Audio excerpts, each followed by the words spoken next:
Welcome to Dependable Flame, where we explore vintage petrol lighters, ashtrays, tobacciana, and other useful mechanisms.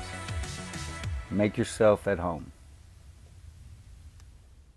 Today we are going to browse back through and take a little bit more detailed look at the footage that Ted Ballard allowed me to shoot last week up at the National Lighter Museum in Guthrie, Oklahoma. I was very glad that Ted was able to devote the time that he was to show me around, sell me a few things, and let me get a few more glimpses at some things that otherwise I might not have ever seen.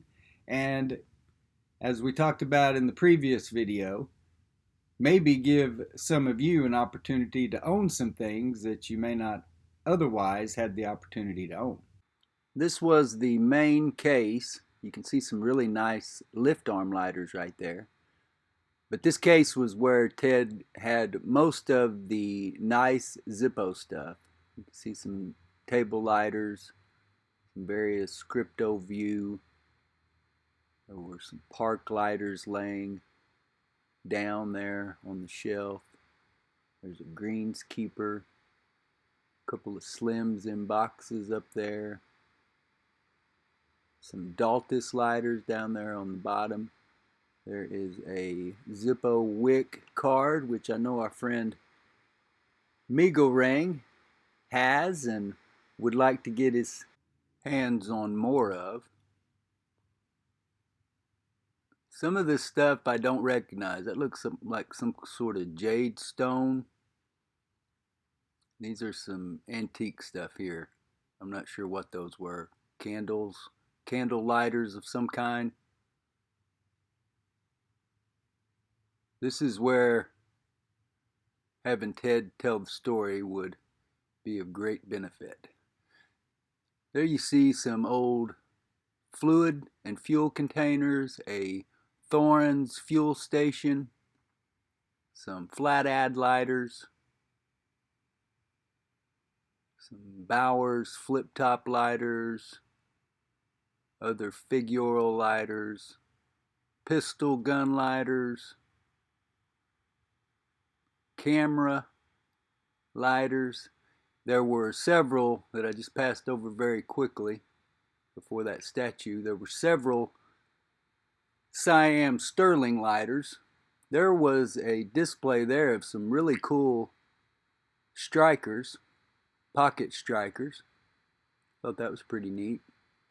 Some other tobacciana, other related stuff, cans. As the camera spins around here, you're going to see this advertising lighter with an SE Guinn automatic mechanism on top. And there are also two others right there behind it. Looks like both of those are on bells. I'm not an expert on SE Guinn lighters, but Ted claimed that these were from the estate of the inventor. He also has a very cool smoking stand that had the same mechanism atop it. Now, he said he had the provenance for all this, the communication between he and the widow or family of the inventor, but I didn't see that. He said he had it all there in the building. I'm sure he can provide that if that is something that is of interest to purchase, which I know that those particular lighters are of great interest to some collectors. Some of this display looked like it might have been local related sports. You got the acrylic clear float displays, table lighters, those are pretty cool. Music lighters, another camera lighter there. There's some other music lighters. He had a whole box of brand new table lighters, and there is another Capital lighter. We saw one while ago, and I didn't say anything because I was talking about the Guinn lighters. But that's two Capital lighters that I saw in there. Those are really cool. You see some Vestas, match safes. This is some really old stuff. I'm not even sure what a lot of this is. See those cedar planks, so they were probably primitive cigar lighters of one kind or another.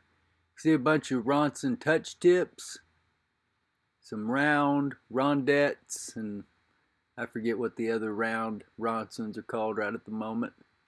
There's a bartender back there, which Ted was sure to point out to me, and told me a story about the people he bought it from. There's some combination case. There's a compact there. There's some couple colored enamel.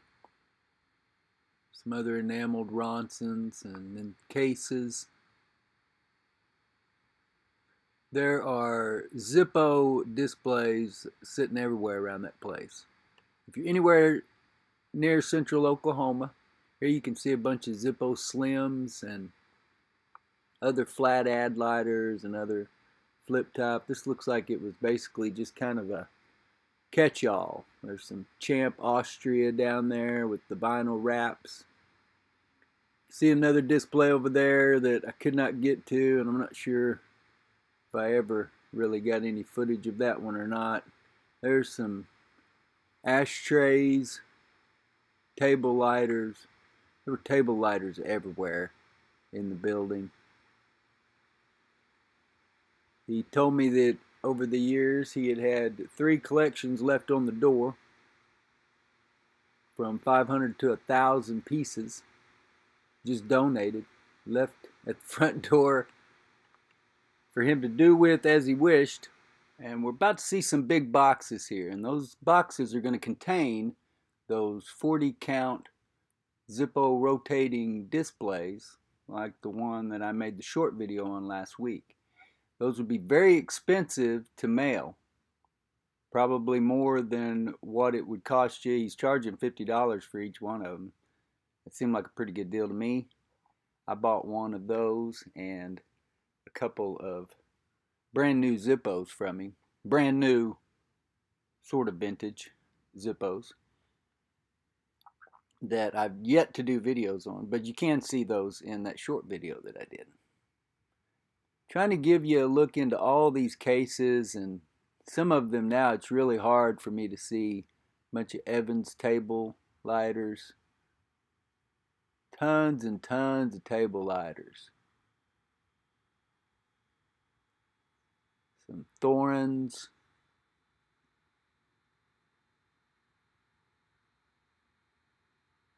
If you see things that I am obviously missing, comment down below, because I can make more videos from the same footage and go back and zoom in and crop it to bring it closer.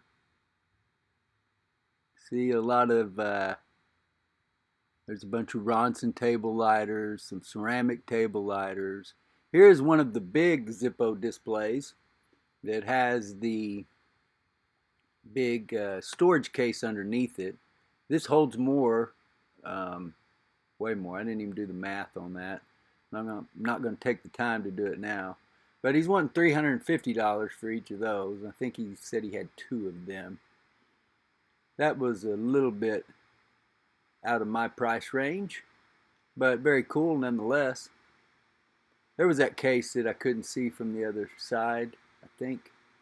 Maybe. I'm a little bit confused about. No, this was on the south end of the building. Some more automatic lighters. Evans. Some enameled Japanese lighters. I think that is old tobacco advertising there. Here's some really cool flat ad lighters. All kinds of advertising and enamel, colors, graphics. Really cool stuff. There is a display of knife lighters and pistol lighters, I believe. I remember now why I went back. There was one particular that caught my eye.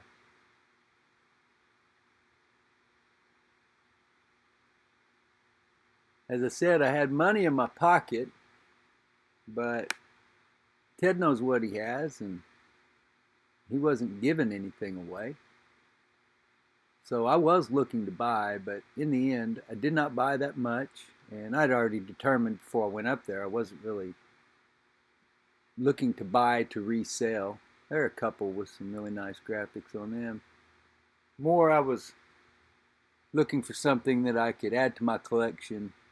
And he had mentioned the Zippo display when we were on the phone, so I already had that in mind as well. And to be honest, I already had the two Zippos, or at least one of the two. It's actually a variation on the same one. But I had that purchase in mind as well, just from when I was up there before. You've seen Ted here and there through this video. Like I said, I'm going to edit the second part of this, hopefully, and get him telling a story or two, or at least part of it.